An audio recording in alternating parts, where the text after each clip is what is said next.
Tama ka, Pulse Point. Malaking crisis ang nangyayari ngayon.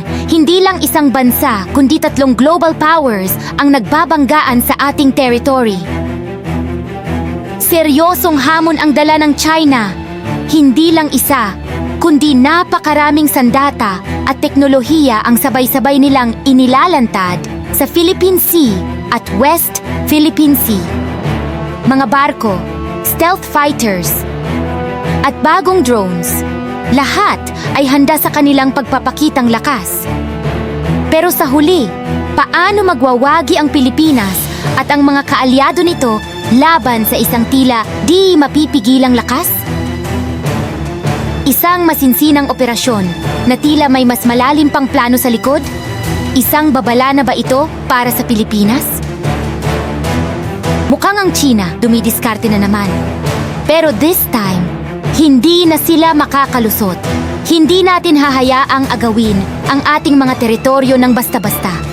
Ang Amerika at ang Pilipinas ay may mga stratehiyang nakahanda upang pigilan ang tuluyang pag-usad ng China. Pero, bago tayo magpatuloy, may super classified information ako tungkol sa isang secret alliance na magpapaiyak sa China, kaya stay tuned lang kayo. Comment below. Ano sa tingin nyo ang tunay na plano ng China? Simulan natin sa mas nakakabahalang detalye. Mula sa Philippine Sea hanggang sa mga isla ng Japan, ang Shandong Carrier Strike Group ng China ay tila walang balak umurong. 3 beses na silang bumalik sa Philippine Sea ngayong taon, at bawat balik ay tila lalong tumitindi ang kanilang aktibidad. Nag-aalangan ang Pilipinas at Japan. At sino ang hindi mag-aalala? Ang mga kilos ng China ay malinaw na nagpapakita ng pagpapalawak ng kanilang sakop sa rehiyon. According to Japan Joint Staff Office mismo, ang Chinese aircraft carrier na CNS Shandong, kasama ang 2 warships ay namataan malapit sa ating teritoryo. May dual carrier operations pa silang pinaplano.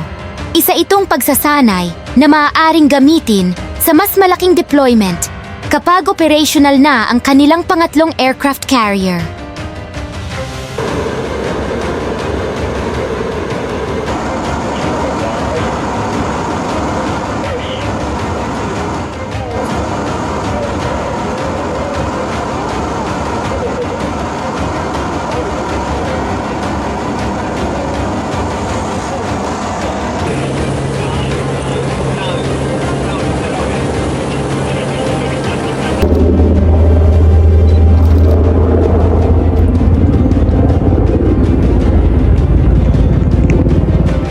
Barko at surveillance equipment ng Japan, gaya ng destroyer JS Yugiri at P-3C Orion Maritime Patrol Aircraft, ay sinusubaybayan ang bawat kilos ng China, ngunit limitado ang magagawa nila sa diplomatic at military boundaries.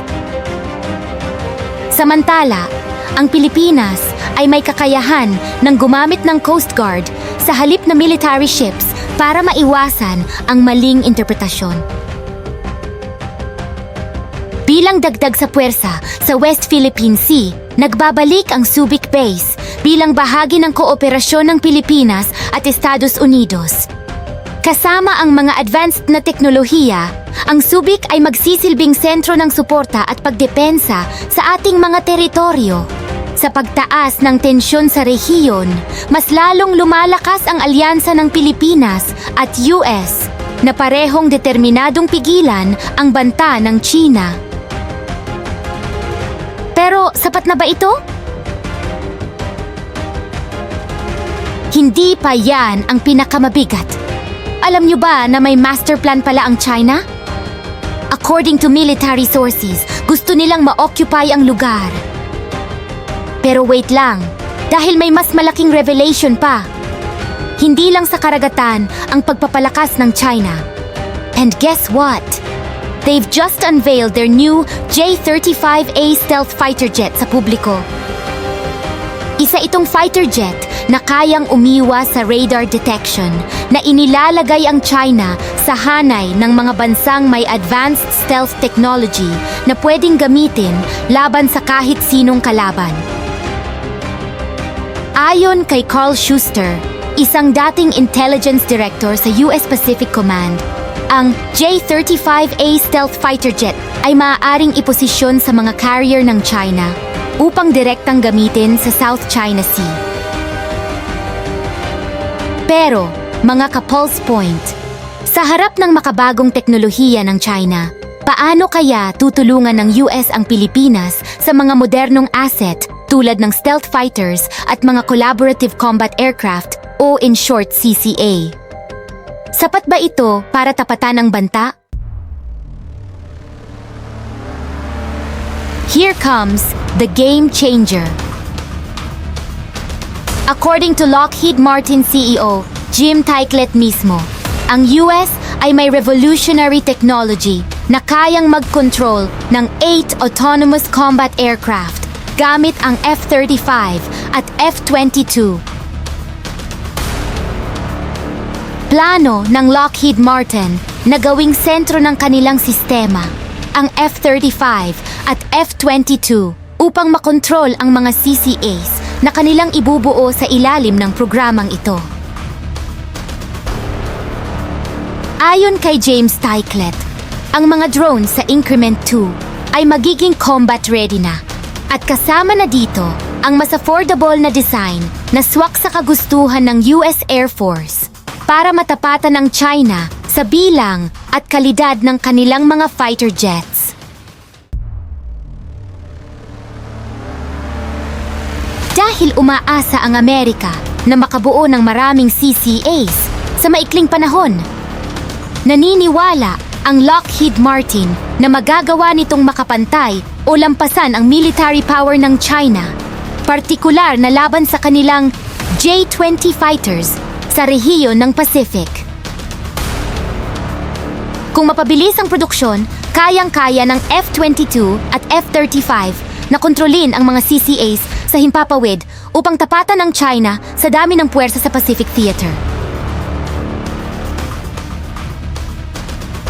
Siguro kung mas mabait lang ang Pinas sa US, baka i-share din sa atin ang tech na ito. Isang malupit na transformation ang maaaring mangyari sa Philippine Air Force. Imagine this. Gamit ang Collaborative Combat Aircraft o CCA tech ng Lockheed, hindi lang basta fighter jets ang pwedeng mag-operate ng Philippine Air Force, kundi pati autonomous drones na pwedeng magsilbing backup ng mga piloto.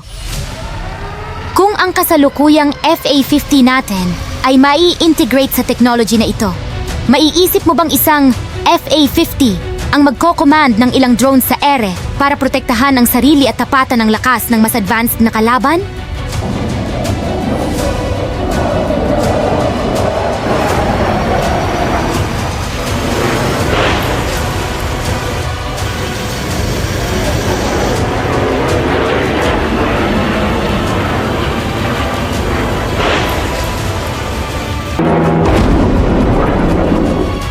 Pero hindi lang FA-50 ang makikinabang. Paparating pa lang ang F-16S at KF-21. Buramay natin. At kung ang mga ito ay mai-integrate sa CCA, kaya nilang magpadala ng autonomous drones para sa reconnaissance, strike missions, at pagprotekta sa mga fighter jets mismo.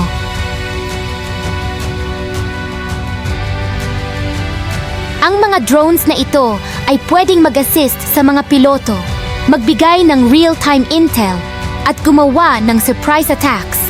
Lahat under sa command ng iisang pilot. Ano kaya ang magiging epekto nito sa West Philippine Sea? Kung ang ating Air Force ay may sariling squad ng AI-powered drones kasama ng F-16 at KF-21, mag-aalangan kaya ang China sa kanilang galaw? Pero wait, hindi lang yan.